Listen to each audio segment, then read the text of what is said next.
Welcome back to JordsWoodShop. In this video I am making end grain chopping boards and I'm showing you how I do it. JordsWoodShop is sponsored by Minimax and by I Would Like. Check out their products at iwouldlike.com.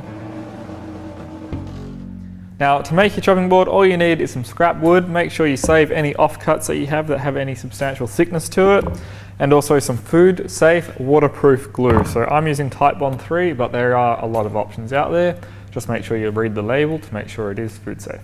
Okay, so this is all of the timber that I'm using for my end grain chopping board. So I've got some small strips, I've got some big bits, and essentially all we have to do is cut all of these into equal height strips or very close to. Okay, so I'm using these thinner strips kind of as my benchmark. So I can cut these down to width here at the saw, and then everything when it's glued together should be very close to the height.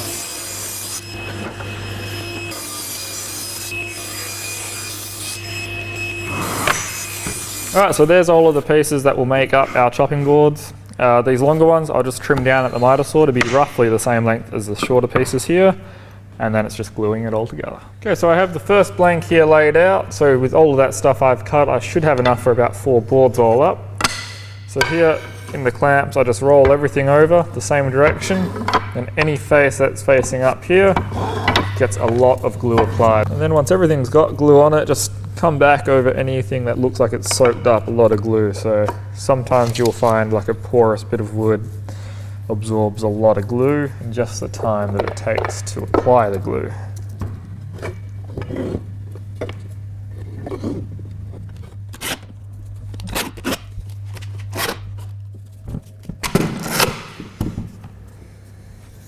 Okay, so we got plenty of squeeze out in every single joint there, so I think this glue up will come up a treat. This is the first glue up of 2, so end grain chopping boards take a while just because you have to wait for that glue to dry. So we'll leave this for a couple of hours, come back to it and start phase 2.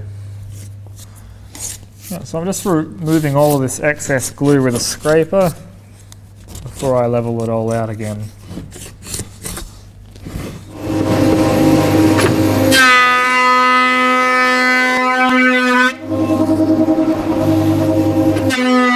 Now the next thing we have to do is cross cut this into strips, so when we rotate at 90 degrees we've got end grain pointing up. Now this isn't the best practice because we've got more overhang along the tables than we do on the fence, so it could potentially bind and give us some kickback.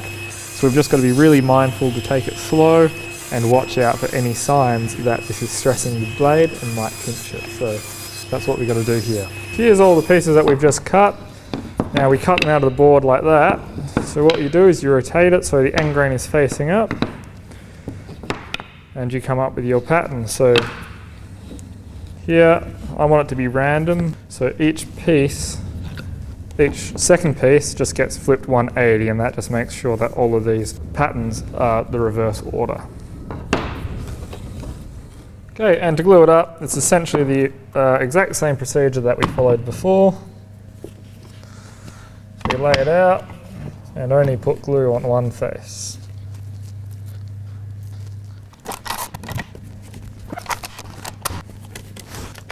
So I went ahead and I let that dry overnight, and today I've just taken it out of the clamps and you can see that that glue is fully set. So now all we really need to do is sand these so they're nice and flat and smooth. Random orbit sander or a belt sander would be the way to do it, but I have an industrial drum sander that will do it in about 10 seconds flat, so I'm going to use that.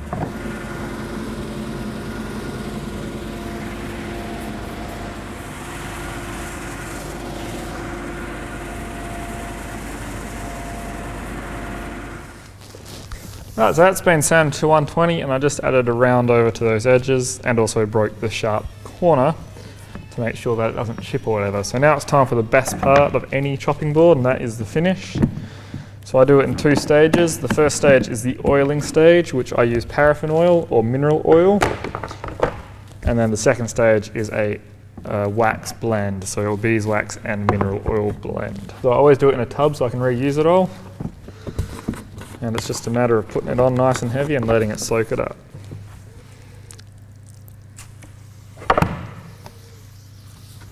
Okay, so I'll let those soak in the oil for about 24 hours, and now all we have to do is apply the butter. So you could leave it here, but the butter just gives it a little bit of extra protection. Now I did a video on making this for a couple of years ago, so you can click this button wherever it is and that will take you to that video if you want to know the recipe.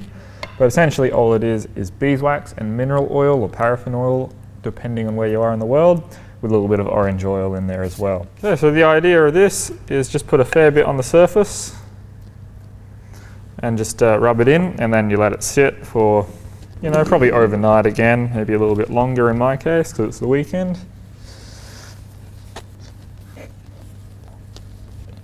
Okay, so we'll leave that sit overnight. Then it's just not a matter of coming back with the rag, buffing off all that wax, and these things are done. Okay, so there we have it, a couple of end grain cutting boards. So as you can see, the process is pretty simple. It's a little bit time consuming because you have to do it in several stages as far as the glue up goes, but the results are well worth it. I just love the random pattern of end grain, and when you hit that oil and you get the weird discoloration, it just, yeah, it makes it all kind of not even seem like it was any effort at all.